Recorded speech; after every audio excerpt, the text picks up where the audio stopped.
আসসালামু আলাইকুম। সুপ্রিয় একাদশ শ্রেণীর শিক্ষার্থীরা, আশা করি আল্লাহর অশেষ রহমতে ভালো আছেন, নিরাপদে আছেন।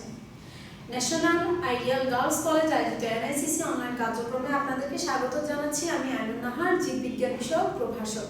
শিক্ষার্থীরা, আজকে আমি আপনাদের সাথে 20তম ইউটিউব ক্লাসে যুক্ত হচ্ছি। এর আগে আরও 19টি ক্লাস নিয়েছিলাম, যেখানে আমি বিভিন্ন টপিক সম্পর্কে আপনাদেরকে বুঝিয়েছিলাম।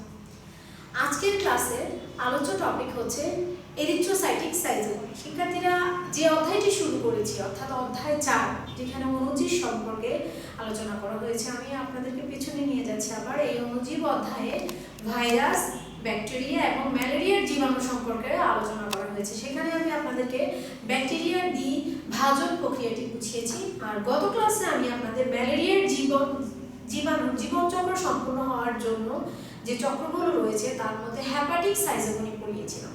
হেপাটিক সাইজোগনি সংগঠিত হয় যকৃত কোষে। শিক্ষার্থীরা, আমি যেহেতু ম্যালেরিয়া জীবন চক্রটি সম্পূর্ণ হওয়ার বিষয়গুলো একটির সাথে একটি সম্পর্কিত, তাই আমি হেপাটিক সাইজোগনিটা আরেকবার মনে করিয়ে দিচ্ছি যে ম্যালেরিয়া জীবাণু জীবনচক্র সম্পন্ন হওয়ার জন্য দুটি পোষকের প্রয়োজন। একটি হচ্ছে মানবদেহ, আরেকটি হচ্ছে অ্যানোফিলিস মশক। মানবদেহ হচ্ছে এখানে মধ্যবর্তী পোষক, আর অ্যানোফিলিস মশক হচ্ছে এখানে বাধ্যতামূলক পোষক। আর মানবদেহে অ্যানোফিলিস মশক ম্যালেরিয়ার জীবাণুর বংশবৃদ্ধির জন্য যকৃত কোষ এবং লোহিত রক্তকণিকা, এই দুটি কোষে ম্যালেরিয়া জীবাণুর বংশবৃদ্ধি ঘটে। তার মধ্যে যকৃত কোষে যে বংশবৃদ্ধি কার্যক্রম চালায় সেটাকে বলা হয় হেপাটিক সাইজোগনি। আর হেপাটিক সাইজোগনি টপিকটি আমি গত ক্লাসে অর্থাৎ 19তম অনলাইন ক্লাসে আমি আপনাদেরকে বুঝিয়েছি। আজকে হচ্ছে তার পরবর্তী ধাপ, এটি হচ্ছে এরিথ্রোসাইটিক সাইজোগনি, অর্থাৎ যেটি লোহিত রক্তকণিকায় ম্যালেরিয়া জীবাণুর যে বংশবৃদ্ধি ঘটে সেটাই আমি আপনাদেরকে বোঝাবো। শিক্ষার্থীরা, তাহলে আসুন বোর্ডে আমার সাথে ক্লাসে সংযুক্ত হওয়ার আগেই বলছি, আমাদের কলেজ কর্তৃক নির্ধারিত বইটি সাথে নিয়ে অবশ্যই ক্লাসে আমার সাথে যুক্ত হবে। তাহলে চলুন বোর্ডে যাচ্ছি। অধ্যায় 4 অণুজীব, আর আলোচ্য বিষয় হচ্ছে এরিথ্রোসাইটিক সাইজোগনি। এরিথ্রোসাইট আমরা জানি যে লোহিত রক্তকণিকার ইংলিশ হচ্ছে এরিথ্রোসাইট। আর লোহিত রক্তকণিকায় ম্যালেরিয়া জীবাণু যে কার্যক্রম সংগঠিত করে বা বংশবৃদ্ধির যে প্রক্রিয়াগুলো সংগঠিত হয় সেটি হচ্ছে এরিথ্রোসাইটিক সাইজোগনি। শিক্ষার্থীরা, গত ক্লাসে আমি আপনাদেরকে বলেছিলাম যে হেপাটিক সাইজোগনির পরে আমরা দু ধরনের কোষ পেয়েছিলাম, যে আবারও বলছি, হেপাটিক সাইজোগনির পরে আমরা দু ধরনের কোষ পেয়েছিলাম। একটি ছিল বড় আকৃতির ম্যাক্রোগ্যামেটোসাইট, আর একটি ছিল মাইক্রোগ্যামেটোসাইট। এই মাইক্রো এবং ম্যাক্রোগ্যামেটোসাইটগুলো যখন রক্তরসের মাধ্যমে লোহিত রক্তকণিকায় চলে আসার পরে এই যে অবস্থাটি প্রাপ্ত হয় সেটি হচ্ছে ট্রফোজয়েড। আবারও শিক্ষার্থীরা মনোযোগী হবেন। হেপাটিক সাইজোগনির পরে যে কোষগুলো আমরা পেয়েছিলাম সেই সময়ে অর্থাৎ গত ক্লাসে, যেটা ছিল মেটাক্রিপ্টোম্যারোজয়েড, আবার মনে করে দিচ্ছি মেটাক্রিপ্টোম্যারোজয়েড। সেই মেটাক্রিপ্টোম্যারোজয়েডগুলো লোহিত রক্তকণিকায় এসে এটি ট্রফোজয়েড দশায় পরিণত হয়। এটি হচ্ছে লোহিত রক্তকণিকা, এটি হচ্ছে ট্রফোজয়েড। শিক্ষার্থীরা মনোযোগ দিয়ে বুঝবেন। ট্রফোজয়েড দশার পরবর্তী দশায় এসে এই ট্রফোজয়েডটি লোহিত রক্তকণিকার ভিতরে, আপনারা যদি মনোযোগ দিয়ে দেখেন, এটি গহ্বরটি বড় হতে থাকে এবং নিউক্লিয়াসটি কোষের ভিতরে কিনারের দিকে সরতে থাকার কারণে এটিকে দেখতে অনেকটা রিংয়ের মতো মনে হয়, অর্থাৎ আংটির মতো মনে হয়, যেটাকে বলা হয় সিগনেট রিং। শিক্ষার্থীরা, আবার বলছি, এটি হচ্ছে লোহিত রক্তকণিকা, এটি হচ্ছে নিউক্লিয়াস, আর এটি ছিল ট্রফোজয়েড যে কোষটি, যেটি হেপাটিক সাইজোগনির পরে লোহিত রক্তকণিকাকে আক্রমণ করেছিল, সেটিরই পরবর্তী দশা। তাহলে এটিকে বলা হচ্ছে সিগনেট রিং। এই সিগনেট রিংটি সংগঠিত হতে প্রায় 12 থেকে, শিক্ষার্থীরা মনোযোগী হবে, সিগনেট রিংটি সংগঠিত হতে নিউক্লিয়াসটা এক পাশে চলে এসে সিগনেট রিংটি, আপনারা যদি এটি আপনারা মনোযোগ দিয়ে দেখেন, দেখতে এটি অনেকটা আংটির মতো মনে হচ্ছে, তাই এটিকে সিগনেট রিং বলা হচ্ছে। এর পরবর্তী ধাপে শিক্ষার্থীরা, আমরা যদি এটিকে কন্টিনিউয়াসলি বলি যে এটি হলো ধাপ 1, এটি 2, 3, 4, 5, এটি হচ্ছে 6। তাহলে প্রথমে মেটাক্রিপ্টোম্যারোজয়েডগুলো যখন লোহিত রক্তকণিকাকে আক্রমণ করে, লোহিত রক্তকণিকার কোষে প্রবেশ করে এটি বিভিন্ন খাদ্য উপাদান গ্রহণ করে ট্রফোজয়েডে পরিণত হয়। ট্রফোজয়েডটি প্রথম ধাপ শেষ করে দ্বিতীয় ধাপে এসে এটি গহ্বরটি আকৃতিতে বড় হতে থাকে এবং নিউক্লিয়াসটি আস্তে আস্তে কিনারার দিকে চলে যেতে থাকে। তখন এটিকে দেখতে একটু রিংয়ের মতো মনে হয়, তাই এর নাম দেওয়া হচ্ছে সিগনেট রিং।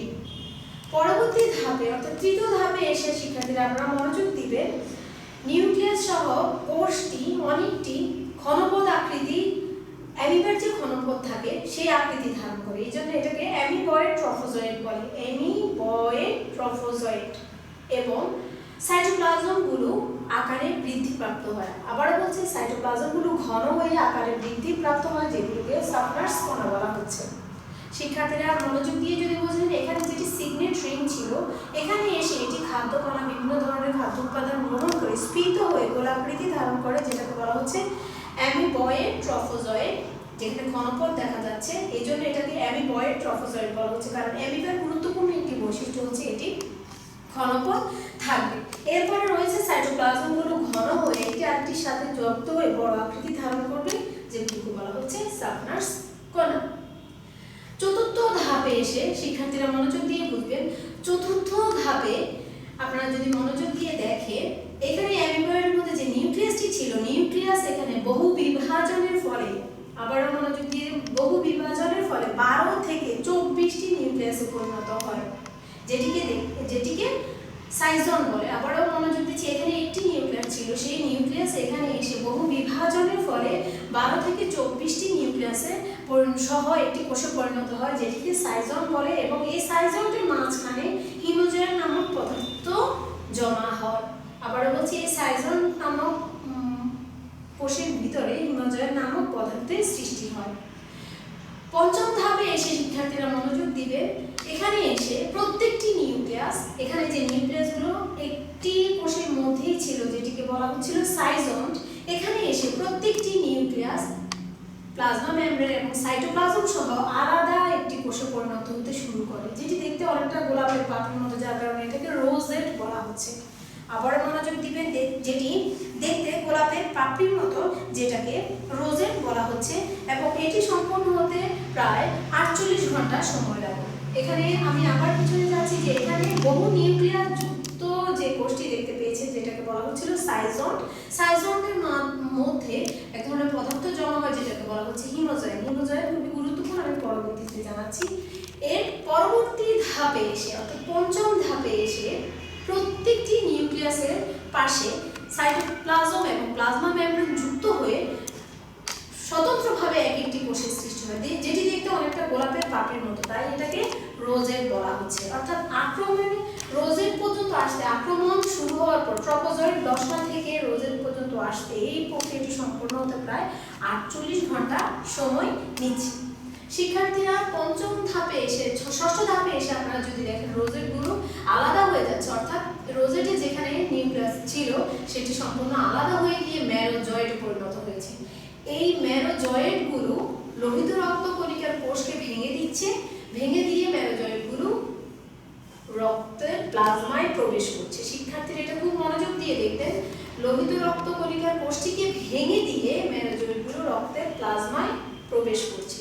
মেরোজয়েডগুলো যখন রক্তের প্লাজমায় প্রবেশ করে, শিক্ষার্থীরা আবারও মনোযোগ দিবেন, মেরোজয়েডগুলো যখন রক্তের প্লাজমায় প্রবেশ করে, তখন শ্বেতকণিকা এই মেরোজয়েডগুলোকে প্রতিহত করার চেষ্টা করে, অর্থাৎ অ্যান্টিবডি হিসেবে কাজ করে। এখানে যেমন মেরোজয়েড, লোহিত রক্তকণিকা থেকে মেরোজয়েড বের হওয়ার সাথে সাথে এখানে যে হিমোজয়েড ছিল, এই হিমোজয়েড বের হয়ে রক্তের প্লাজমায় চলে আসে। এখন মেরোজয়েড এবং হিমোজয়েড যখন রক্তের প্লাজমায় আসে, তখন শ্বেতকণিকা চেষ্টা করে এই জীবাণুগুলো থেকে, এই অবস্থা থেকে মানবদেহকে রক্ষা করার জন্য। শ্বেতকণিকা তখন এক ধরনের পদার্থ নিঃসরণ করে, যেটাকে বলা হয় পাইরোজেন। এই পাইরোজেন নিঃসরণের কারণে শিক্ষার্থীরা তখন দেহের তাপমাত্রা বৃদ্ধি পায়, আর যেটাকে আমরা জ্বর বলে থাকি। আমি আপনাদেরকে গত ক্লাসে বলেছিলাম যে জীবাণু, ম্যালেরিয়ার জীবাণু মানবদেহকে আক্রমণ করার সাথে সাথেই কিন্তু জ্বর আসে না। লোহিত রক্ত যকৃত কোষে যখন এটি বংশবৃদ্ধি করে, তখন কিন্তু দেহে বাহ্যিক কোনো প্রভাব পরিলক্ষিত হয় না, কিন্তু যখনই লোহিত রক্তকণিকায় প্রবেশ করে এবং লোহিত রক্তকণিকা এটি বংশবৃদ্ধি করে পুনরায় রক্তকোষে ফিরে আসে, রক্তের প্লাজমায় ফিরে আসে, তখন গিয়ে শ্বেতকণিকা এটিকে প্রতিহত করতে গিয়ে পাইরোজেন নামক এক ধরনের পদার্থ নিঃসরণ করে, যেটির কারণে দেহের তাপমাত্রা বেড়ে যায়, তখনই আমরা জ্বরটা অনুভব করি। অর্থাৎ এটি একটি সুপ্তকাল বলা হয়। মানবদেহকে আক্রমণ করা হেপাটিক সাইটোকনিন সংগঠিত করে এরিথ্রোসাইটিক সাইটোকনিন সংগঠনের পরে মানবদেহে জ্বর অনুভূত হচ্ছে। তাহলে শিক্ষার্থীরা এখান এই জ্বর অর্থাৎ লোহিত রক্ত কণিকায় প্রবেশ করে বংশ বৃদ্ধি করে মেরোজয়েট অবস্থায় আসা পর্যন্ত সময় প্রায় 48 থেকে 72 ঘন্টা। আবারও বলছি, এটি প্রায় 48 থেকে 72 ঘন্টা। শিক্ষার্থীরা এখানে আপনারা মেরোজয়েট দেখছেন। এই মেরোজয়েট কিছু কিছু মেরোজয়েট পুনরায় লোহিত কোষকে আক্রমণ করবে, আর কিছু মেরোজয়েট, শিক্ষার্থীরা মনোযোগী হবেন যেহেতু এটা চক্রাকার একটি পদ্ধতি, আবারও বলছি, এই লোহিত কোষকে ভেঙে কিছু মেরোজয়েট নতুন লোহিত কোষকে আক্রমণ করবে, আর কিছু মেরোজয়েট গ্যামেটোসাইটে পরিণত হবে। গ্যামেটোসাইটগুলো কি?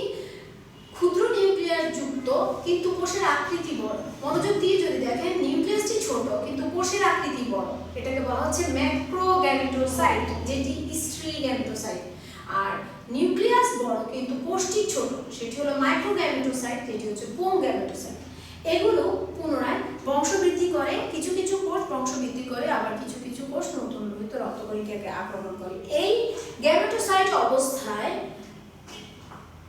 কণিকাগুলো রক্তের প্রান্তীয় অঞ্চলে চলে আসে। আবার বলছি, এই মাইক্রোগ্যামেটোসাইট এবং ম্যাক্রোগ্যামেটোসাইট অবস্থায় এই কণিকাগুলো যখন দেহের প্রান্তীয় অঞ্চলে আসে, তখন অ্যানোফিলিস মশকি যখন মানবদেহকে কামড় দেয়, মশকির ওই লালার সাথে পুনরায় জীবাণুটি মশকির দেহে প্রবেশ করে বংশবৃদ্ধি ঘটায়, যেটাকে পরবর্তী ক্লাসে আমি আপনাদেরকে বোঝানো যায় থাকে গ্যামেটোগ্যামি এবং স্পোরোগনি বলা হয়ে থাকে। কিন্তু এটি যখন মাইক্রোগ্যামেটোসাইট এবং ম্যাক্রোগ্যামেটোসাইটে পরিণত অবস্থায় যদি মানবদেহে এটি 7 দিন পর্যন্ত থাকে, তবে 7ম দিনের পরে এর মধ্যে যদি মশকি আক্রমণ না করে, তবে এগুলো 7 দিনের পরে এই কোষগুলো রক্তের মধ্যে নষ্ট হয়ে যায়। আবার বলছি, শিক্ষার্থীরা খুব মনোযোগ দিয়ে বুঝবেন, রোজেটের পরবর্তীতে যে মেরোজয়েট অবস্থা সৃষ্টি হচ্ছে, এই মেরোজয়েটগুলো কিছু মেরোজয়েট নতুন লোহিত রক্তকণিকাকে আক্রমণ করছে, আর কিছু মেরোজয়েট মাইক্রোগ্যামেটোসাইট এবং ম্যাক্রোগ্যামেটোসাইটে পরিণত হচ্ছে। ম্যাক্রো এবং মাইক্রোগ্যামেটোসাইট ওখানে বংশবৃদ্ধি করছে এবং মানবদেহের রক্তনালীর প্রান্তীয় অঞ্চলে এসে অবস্থান করে। এই প্রান্তীয় অঞ্চলে অবস্থান করা অবস্থায় এগুলো প্রায় 7 দিন পর্যন্ত কার্যকর থাকে। 7 দিনের মধ্যে যদি 7ম দিনের মধ্যে যদি কোনো অ্যানোফিলিস মশকি ওই মানবদেহকে আক্রমণ করে, তবে তার লালার মাধ্যমে এই জীবাণুটি অ্যানোফিলিস মশকির দেহে ফিরে আসে। কিন্তু যদি 7 দিনের মধ্যে কোনো অ্যানোফিলিস মশকি ওই মানবদেহকে আক্রমণ না করে, তবে এই কোষগুলো রক্তস্রোতের মধ্যে নষ্ট হয়ে যায়।